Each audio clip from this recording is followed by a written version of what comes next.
Assalamu alaikum wa rahmatullahi wa barakatuh. Can you reply me in your chat window?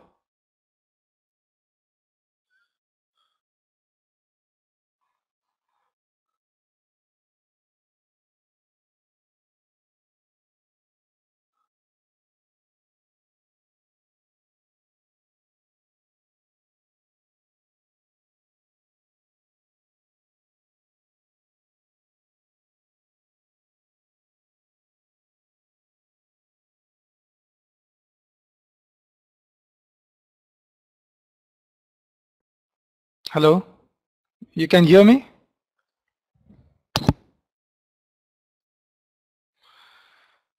Okay. Sorry, I'm late today. Actually, I was facing technical problems connecting to Vizig. So today is the third session of the life of Prophet Muhammad sallallahu alaihi wasallam, and also the third session of our Ramadan Series 2013.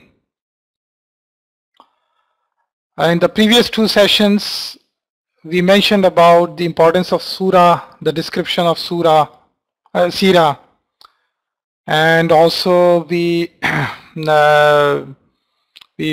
mentioned about the history before Prophet Sallallahu Alaihi Wasallam's birth, starting from Ismail alayhi salam. And inshallah, today we will talk about religious background of Arabia, so that we know the background in which Prophet Muhammad sallallahu alaihi wasallam was born, or Prophet sallallahu alaihi wasallam lived.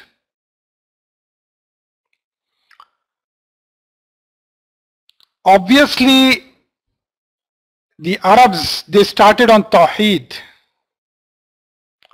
This is because of the dawah of Ismail alayhi salatu wassalam. You know, Ismail was a prophet. So the initial Arabs, the early Arabians, they started as Muslims on Tawheed. But something went wrong down the line. And at the time when Prophet sallallahu alaihi wasallam was there, in Arabia, there were three religions. The first was idol worshipping, the second Judaism, and the third Christianity. So at the time of Prophet Muhammad sallallahu alaihi wasallam, there were three religions prevalent in Arabia, and they were idol worshipping, Judaism, and Christianity. Now let's talk about how these religions, they entered Mecca. Yesterday I mentioned about one of the leaders of Khuza'ah. I mentioned his name, Amr bin Luhai al-Khuzai. He was one of the great leaders of Khuza'ah. You know, Khuza'ah were later on kicked out of Makkah by Qusay bin Kilab. So Amr bin Khuzai was a great leader of Khuza'ah. He was very generous and he had a strong influence on people. He was a well respected man. People used to admire him. In other words, people used to respect him so much that his words were taken as a law. Now Amr once traveled to Asham. Asham is the area where present day Syria, Palestine, Lebanon and Jordan is there. So Asham is divided into these countries. So Amr bin Luhai al-Khuzai, he traveled to Asham and he found idol worshipping there. So he asked the people there, and they told him that these are the intermediates between us and Allah. These are the wasila the intermediates between us and Allah. And they told him how to go for different problems, for different requirements, how to go to different idols. Now, Amr was very impressed. He was very amused by this idea that there are intermediates between people and Allah, people and God. So he thought that I should have something like this in Arabia with my people. So Amr bin Luhay al-Khuzai, he asked those people of Sham to give him an idol so that he can carry it back to his people. And they gave him a pretty big idol called Hubal. So he carried Hubal back to Makkah, and he established it next to Kaaba. He told his people that this idol will intercede on your behalf to Allah. And due to respect of Amr bin Luhay al-Khuzai, and he being a leader, people accepted it as a law. People accepted it without any hesitation. And Makkah during those days was the religious center for Arabs. People used to come from different parts of Arabia to perform Hajj, to perform pilgrimage to Makkah. So when they saw that Hubal is being worshipped in Makkah, so this shirk started spreading across different parts of Arabia. So this was the bid'ah. This was the innovation that was started by Amr bin Luhay al-Khuzai. So the idol worship spread like a wildfire to different parts of Arabia. And whoever will come to Makkah, he will carry idol with him to his own tribe or to his own place. So Makkah became the place for manufacturing idols. People started making idols in Makkah. And then later on they started making portable idols so that people can carry them easily wherever they want to take it, if they are in a journey or wherever they can. And this was all spreaded across Arabian Peninsula, Arabia, between Arabs. Umar bin Khattab radiallahu ta'ala anhu was crying and laughing. And when people came to him and they saw him crying and laughing, they asked him, Umar, why are you crying? Umar said, the reason why I was laughing was because I remembered the time of Jahiliyyah, when he was not Muslim, before he embraced Islam. He said, I remembered something that I used to do at the time of Jahiliyyah. And he mentioned that once I was traveling and I wanted to pray, but then I remembered that I forgot to bring my God with me. I forgot to bring my idol with me. So I tried to think of a way how to pray, how to worship. And I had some dates with me. I carried some dates with me to eat. So I took out those dates and I molded those dates in the form of an idol. Umar mentioned that I molded those dates in the form of an idol and I worshipped it. Now, later on the same night, I became hungry. Who's telling this? Umar bin Khattab radiallahu ta'ala. Later on, I became hungry. So I took out my idol and I ate it. That's why I was laughing. So he was looking back in time. Umar bin Khattab was looking back and realizing the foolishness that they were involved in. The foolishness of idol worshipping that they used to practice. And that is how Islam changes people. It's amazing. This is the miracle of Islam. Islam raises people from nothing to the very great people, to the very great civilization. So Umar realized that what kind of foolishness they were involved. So idol worshipping was very prevalent in Arabia at that time, and there were all sorts of idols. So after Hubal, there were many idols that were kept around Kaaba, and there were about 360 idols in Kaaba or near Kaaba. Shirk was in every direction or in all the parts of Arabia. And that's how the religion of Ismail got corrupted. The religion of Ismail was based on Tawheed, on monotheism, worshipping of only one God, and it got corrupted.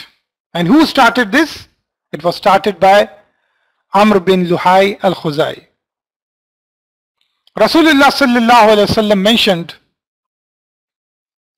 I have seen Amr bin Luhai al-Khuzai dragging his intestines in hellfire. You know, Prophet sallallahu alayhi wasallam, he saw many people. He saw the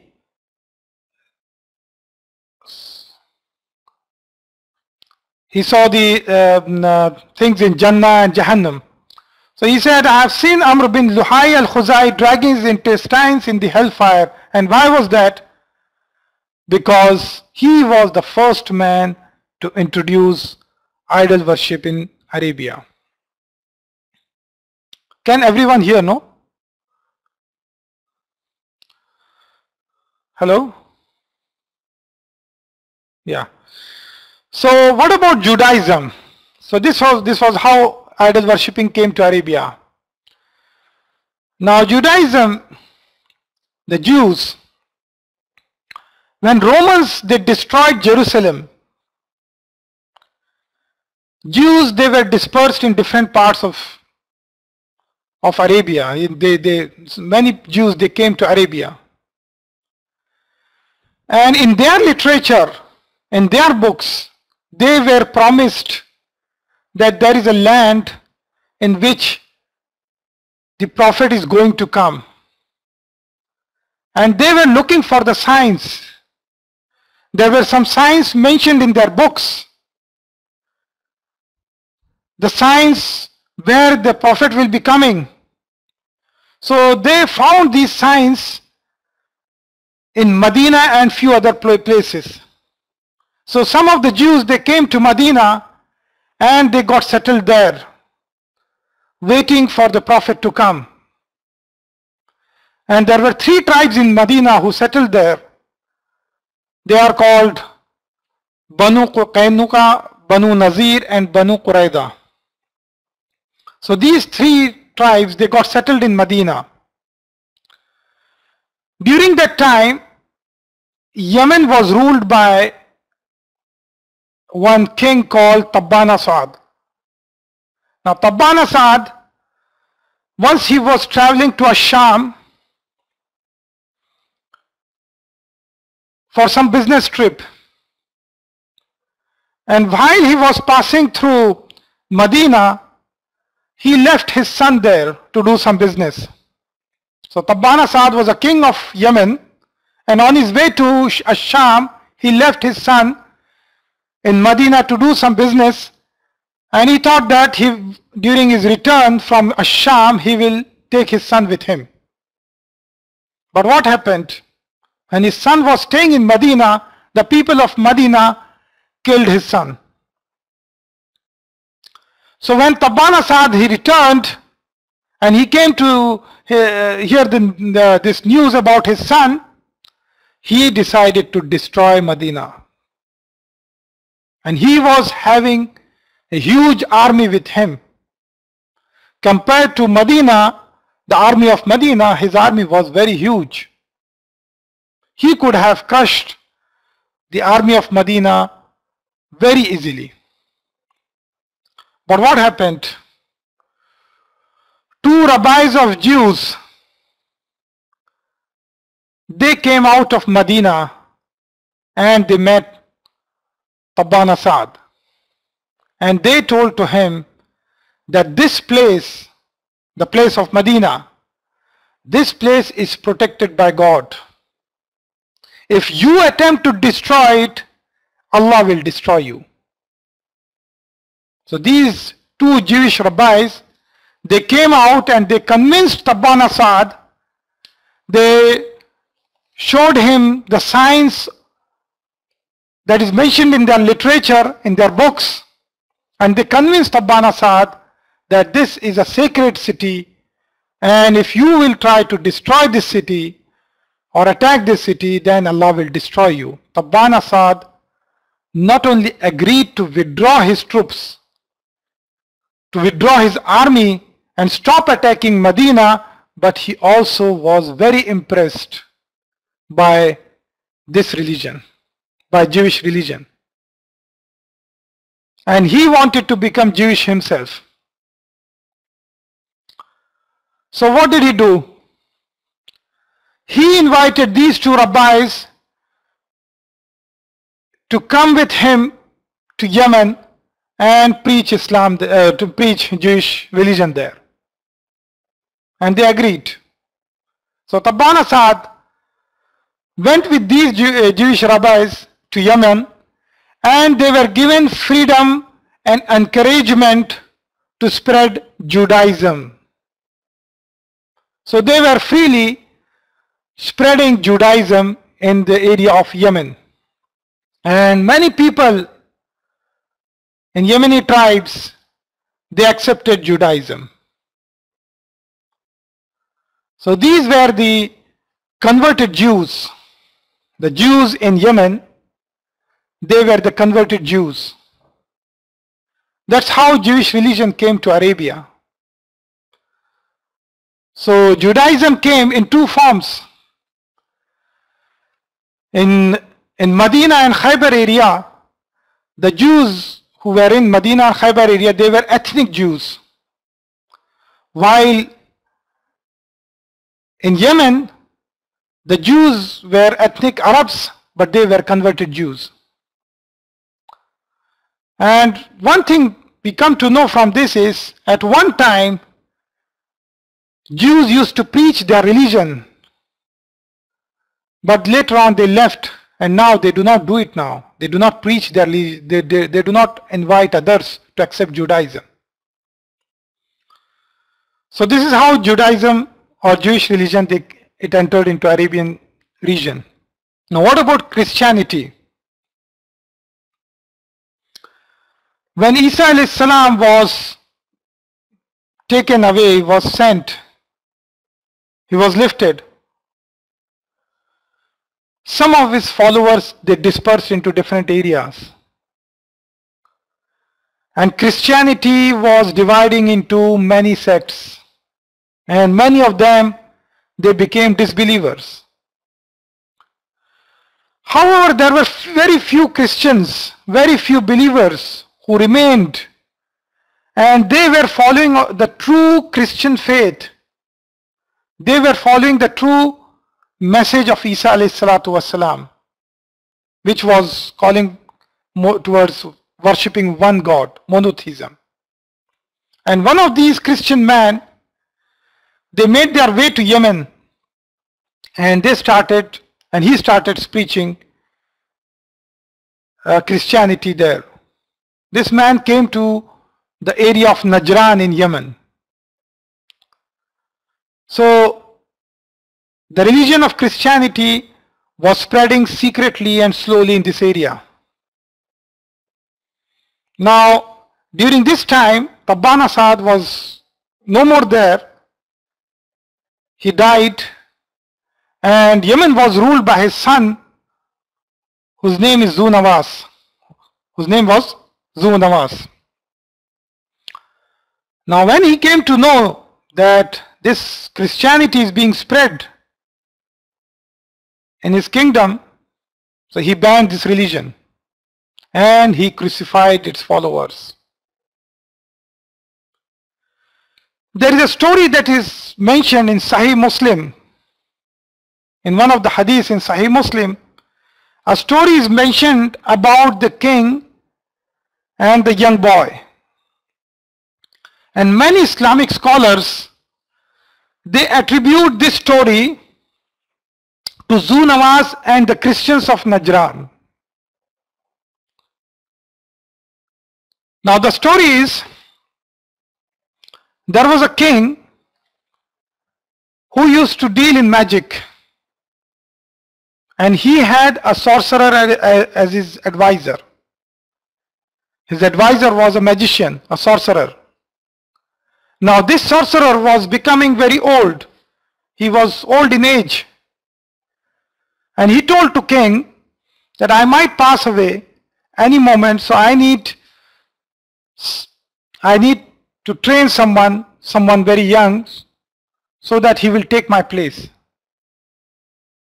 So they tried to find some young boy or some brilliant and intelligent young man to replace this sorcerer, so that he will learn from the sorcerer and he will replace him. And they found one young boy, and this boy was supposed to leave his house early morning, go to the sorcerer, learn from him all over the day, and return back to his house at night. So every day he was going to the sorcerer and returning back. This was his routine. One day on his way to the sorcerer, this boy saw a place of worship, and he heard the prayers which he never heard before. So he was tempted to go inside. So when he entered, this place was the Church of Tawheed. From this church, the true religion of Isa alayhi salam was being preached by one of the preachers. And the boy was very impressed with his teachings, with the teacher's teachings, with the preacher's teachings. So he told to the boy that he's supposed to go to the, he was very impressed, but he was finding it difficult to stay with priest because he has to go to sorcerer. So he told this problem to priest. The priest told him to come to him every morning and study with him and then go to the sorcerer. And priest told him that if the sorcerer asked him why he is late, then the priest told him that, tell him that my parents delayed me. And the priest also told to the boy that during his way back to home, you can again come to me and learn from me, and when your parents, they tell you why you are late, tell them that the sorcerer has delayed me. So the boy continued this for a while, and he was learning from both, from sorcerer as well as this priest. Now one day, while he was on his way in the marketplace, he found certain beast. He has blocked the way of people, some animal, and has created a big chaos. And no one was able to stop this beast. The young boy said, "Oh Allah, today I want to know whether the path of priest is correct or the path of sorcerer is correct. Oh Allah, show me the correct path. He made this dua to Allah subhanahu wa ta'ala. Now, in this chaos, everyone was trying to kill the beast, but they were not able to do so. So what this boy did, he lifted the rock and he said, "Oh Allah, if the path of priest is true, then kill this animal." And he threw the rock and it killed the animal immediately. He went back to the priest and he reported this to priest. The priest told him, "My son, today you have attained a very high status. Therefore you will be tested." So what did the priest say? That you have attained the very high status and you will be tested. This teaches us one lesson, that to reach the high status, one has to go through a test. And the test varies depending on the level of a person. Anyway, human beings, they have come to this world for a test. And if we are successful in this test, then we will be benefited in the Akhirah. Now Rasulullah Muhammad sallallahu alaihi wasallam said, the ones who go through the most difficult tests are the Anbiya. The ones who go through the most difficult tests are the Anbiya, the prophets. And then it goes down according to their level, according to our level. So we have to we should always keep reminding ourselves, and we have to be always on alert that we will be tested, and we should make sure that we should be successful in such tests and difficulties in our life. So this priest was telling the young man that he will be tested, and he also said, when you will be tested, do not disclose my name. Now why did the priest say this? That if you will be tested, then do not reveal my name, that you have learned from me. Was he afraid about his death? No, actually this priest was doing a secret dawah. He was secretly inviting people towards Islam. So he was worried about the security of the dawah rather than his own life. Yes. So he was worried about the security of dawah rather than his own life. Now, there was one associate of this king, the king who was involved in magic. There was his associate who was blind. So he came to this young man so that he will cure him, to this boy, to the young man. Now this young man was trained. He was an expert. And people were coming to him for help. So when this associate of king, he went to this young man, the young man told him, I cannot heal you, but Allah can heal you. So he used it as a good playground, because people were coming for treatment to him, and he started doing dawah himself. So he said, I cannot heal you, but Allah can heal you. Then he healed the associate of the king, and he was able to see. So when the king saw him, the king asked him, who cured you? The man said, Allah. The king said, and do you have God other than me? He said, yes. Allah is your Lord and my Lord. The king was very furious. He tortured his friend, and he tortured him to the extent that this man, he disclosed the boy's name. He told from whom he learned this. Then they brought the boy and they started torturing him. Again, the boy was tortured to such an extent that he could not sustain the pain. He could not sustain the sufferings. They were inflicting a lot of pain to him, and at the end, boy also, he told and he revealed the name of priest.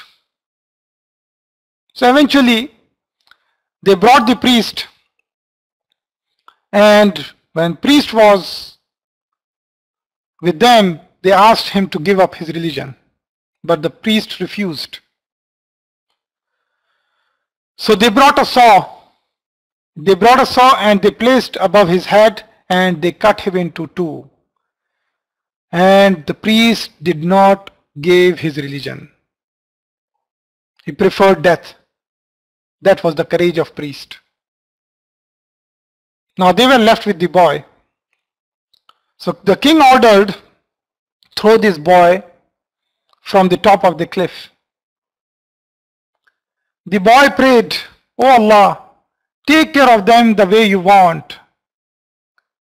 Again the boy prayed to Allah saying, "Handle these people the way they want, the way you want." And he left the things with Allah. So the soldiers, they took him to the cliff. And when they were on the top of the cliff started to shake. The cliff started to shake to such an extent that the soldiers, they fell down except for the boy. And the boy returned back and entered the place of king, the palace of king. The king then appointed another group of soldiers to take him into ship so that they could throw him in deep waters. They were in this boat when they were taking him to throw him in deep waters. Again the boy prayed, "Oh Allah, take care of them the way you want."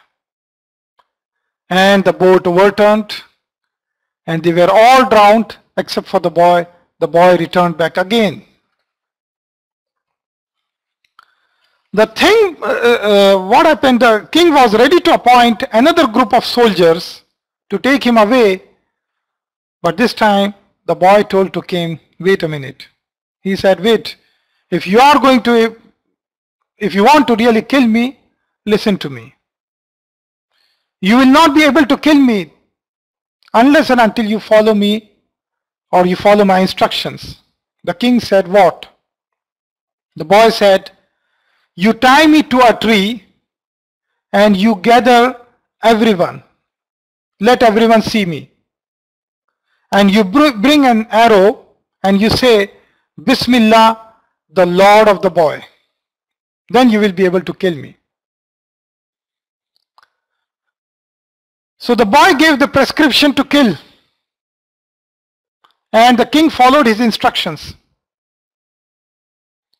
King called the public. And when everyone was assembled, he tied the boy to a tree. And he mentioned, "Bismillah, the Lord of the boy." The arrow hit right on the boy's head and the boy was killed. But what was the result?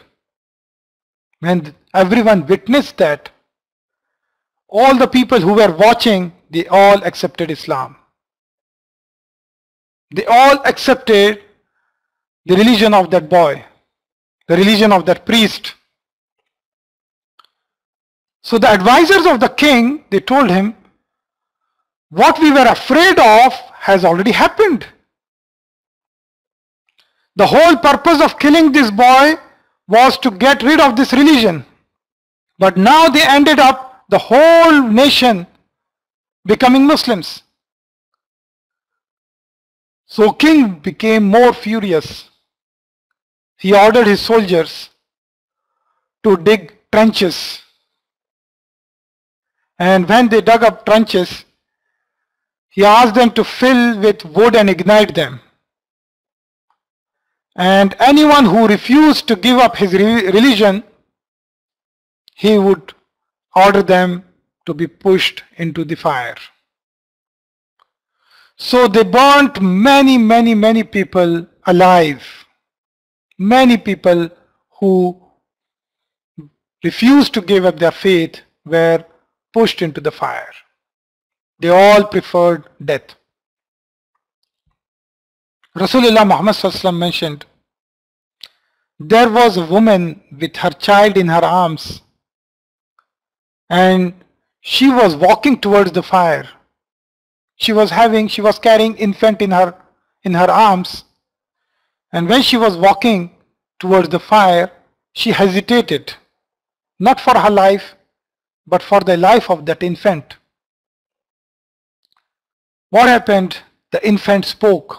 The infant said, "Oh mother, be patient, because you are following the true path." And she jumped into the fire. Rasulullah Sallallahu Alaihi Wasallam said, there are three who spoke in infancy. There are three who spoke in infancy, and this was one of them. Now this story is mentioned in Surah Al-Buruj. Allah subhanahu wa ta'ala describes this incident in Surah Al-Buruj, the incident of Zu-Nawas, burning believers, Muslims, in fire. So to us it appears that the king won because he burnt or he destroyed these people. But what Allah subhanahu wa ta'ala mentions in Surah Buruj in ayat number 11, that these are the people who achieved the great attainment. This is that ayat in which Allah subhanahu wa ta'ala mentions ذَلِكَ الْفَوْزُ الْكَرِيمُ, and that they achieved the greatest success, the greatest victory. So this happens in the world, that to the eyes it may appear that someone is losing, or it may appear that someone else is winning, but in the eyes of Allah the victory is something else. Their victory was that their last moments was in true faith. They died as Muslims. That was their victory. Their victory was that in the Akhirah they will be entering Jannah. That is the victory. Their victory is their victory was they died as Shaheed, and they will enter Jannah. So when all these people died, only one person survived, and this person, he traveled to Roman Emperor. That time Roman Empire was having Christianity as their state religion, but it was corrupted. The Christians of Roman Empire were involved in Trinity and the divinity of Isa alayhi salatu wasalam.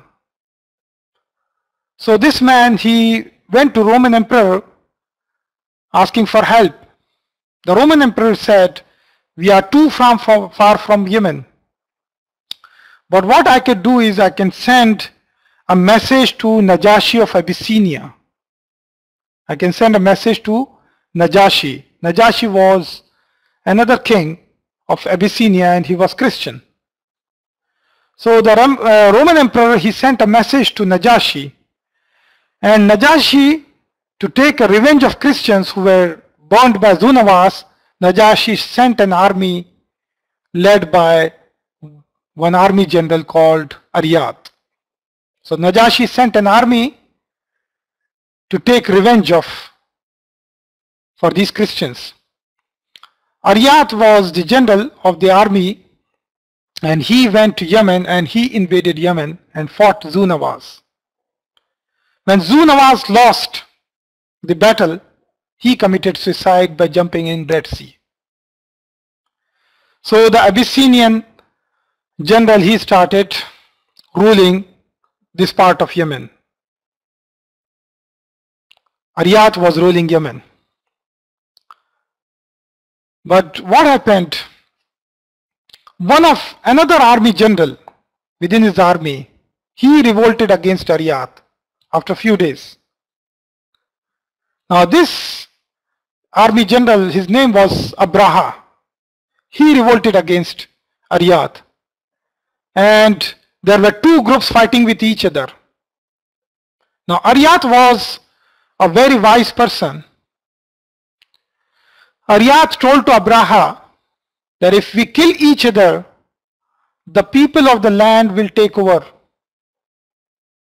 Because they came from Abyssinia. They crossed the Red Sea and they invaded Yemen. So he said, if we kill each other, if we fight with each other, then the people of the land, the people of Yemen will take advantage of over us. So instead of fighting and having conflict between two groups, if there is a problem between you and me, let's have one-to-one fight. Abraha and Ariyat, let's have one-to-one fight. Abraha agreed. But what Abraha did, he made a secret agreement with some of his security guards. And he told them that if you see me losing, then jump in for help. Now Ariyat is described as a tall and slim man, and Abraha was short and chubby. So it was easy for Ariyat to get Abraha, and he was able to strike Abraha and cut his nose, chop off his nose. The moment his guards saw this, they jumped in and they killed Ariyat. So Abraha took over and he started ruling Yemen. Now Abraha wanted to change the religion of Yemen by force. He wanted to enforce Christianity in Yemen. But what he found is the Arabs, they follow their religious center is Makkah. Every year the Arabs, they are going to Makkah and they are making tawaf of Kaaba, and they used to regard Makkah as very religious and sacred place. So it was not easy for him to convert them into Christianity. And he was always worried about this religious center, Al-Kaaba. So to compete with Kaaba, he built a cathedral and he called it as Al-Qullas, to divert people's attention towards his cathedral. And he made it as a masterpiece, a wonderful piece of art, competing with Kaaba. Now one Arab, he didn't like this. He didn't like the idea of Abraha making this cathedral. So he went into Al-Qullas, into this cathedral, and he defecated. And then he took his stool and spread it all over the walls. Then he ran away. When Abraha came to know, he got very furious. And he said, I will get rid of this Kaaba. He was very furious. So Abraham mobilized his army and he started marching towards Makkah to destroy Al-Kaaba. On his way to Makkah, there was some resistance, but they were all crushed by Abraha. One of the chiefs of tribe, he also tried to stop Abraha, but he could not. His name was Nufail, and Nufail was taken as prisoner of war. And Abraha continued his march towards Makkah. When Abraha reached Taif, the people of Taif supported him. The people of Taif, they supported him. And when Abraha reached to the outskirts of Makkah, his people, Abraha's army, they found some shepherds and camels, they were grazing in that area. So Abraha took possession of these animals, the camels. Now these camels happened to be of grandfather of Prophet Muhammad sallallahu alaihi wasallam, Abu Abdul Muttalib. These camels belong to Abdul Muttalib. So Abdul Muttalib, when he came to know that his camels have been taken by Abraha, so he came out of Makkah and he wanted to meet Abraha.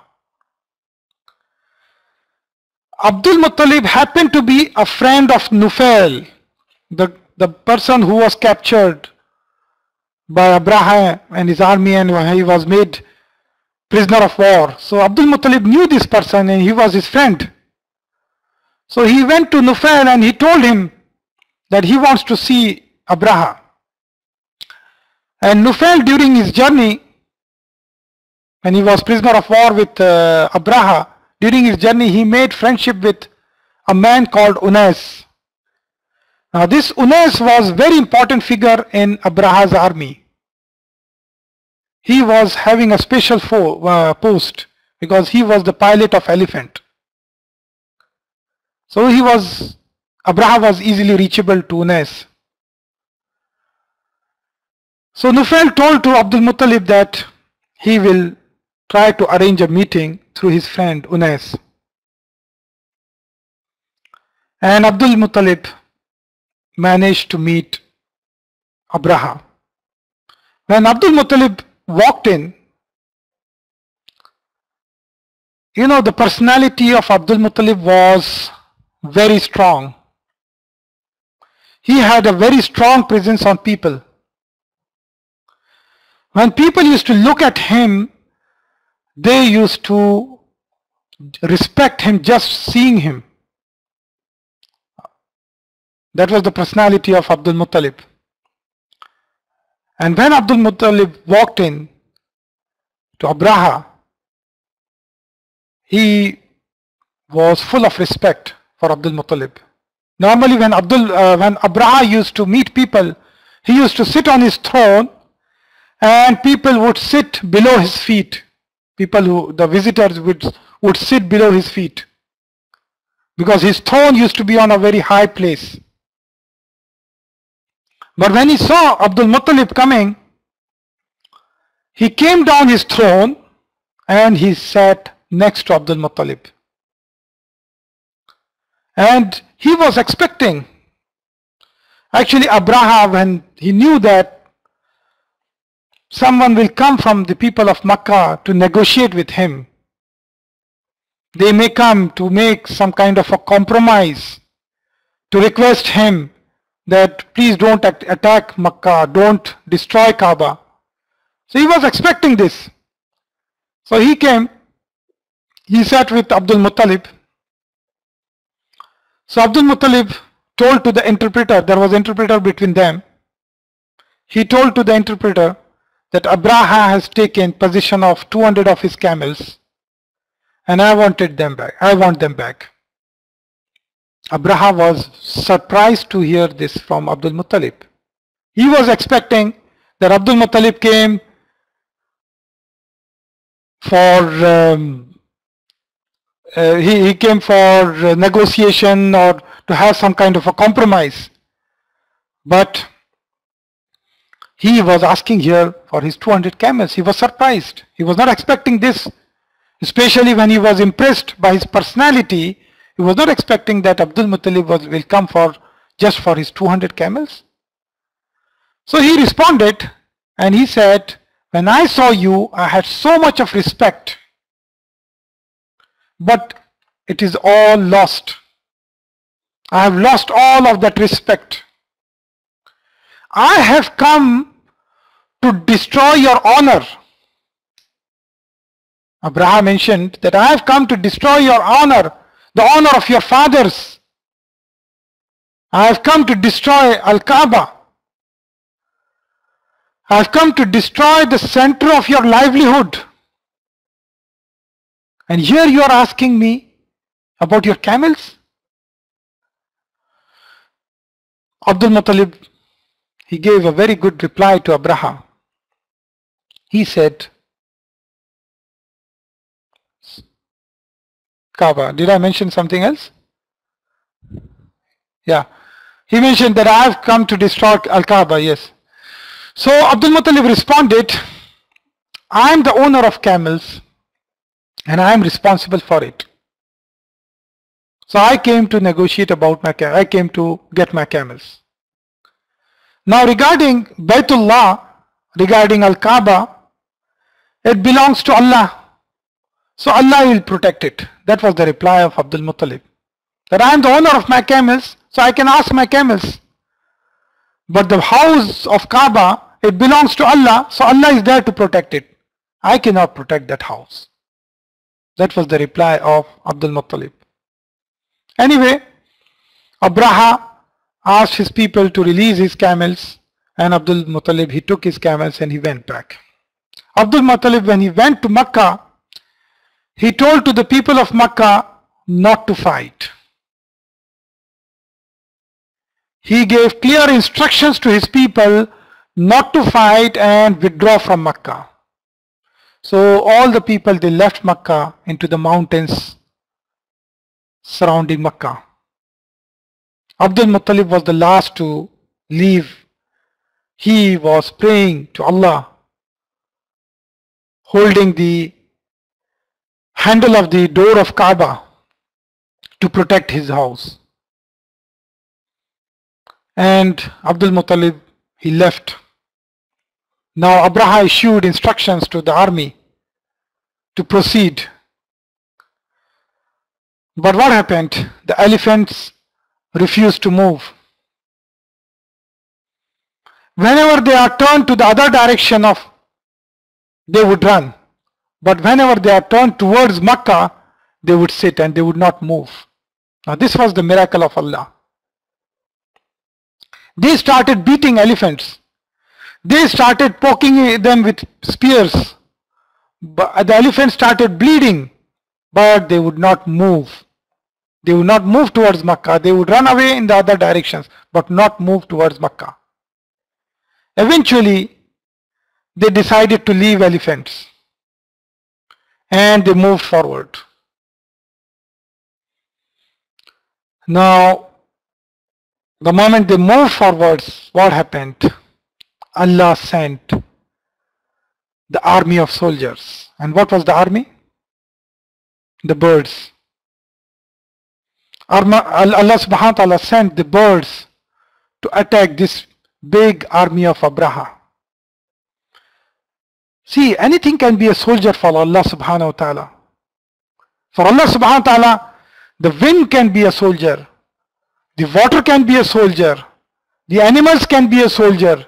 The birds can be a soldier. And this is the miracle, that such a huge army of Abraha was attacked by so insignificant birds. And these birds were throwing stones, missiles on the army of Abraha, which was completely destroyed. This is mentioned in Surah Al-Fil. Alam tara kayfa fa'ala rabbuka bi ashabil fil. Alam yaj'al qaydahum fi tadlilin wa arsala alayhim tayran ababil. Tarmihim bi hijaratin min sijil faja'alahum ka'asfin ma'kul. So Allah subhanahu wa ta'ala sent the flock of birds, the fleet of birds, towards this army, and they threw small stones on the army of Abraha, and they were completely destroyed. Now this event happened in the year when Rasulullah sallallahu alaihi wasallam was born. The meaning of fil is elephant. Fil in Arabic means elephant. So the year when this incident happened, that year was called Amul Fil, that became popular with this name, Amul Fil. And Prophet sallallahu alaihi wasallam was born in the same year, in the Amul field. So here we stop today's session, and inshallah we will continue in our next session the events after.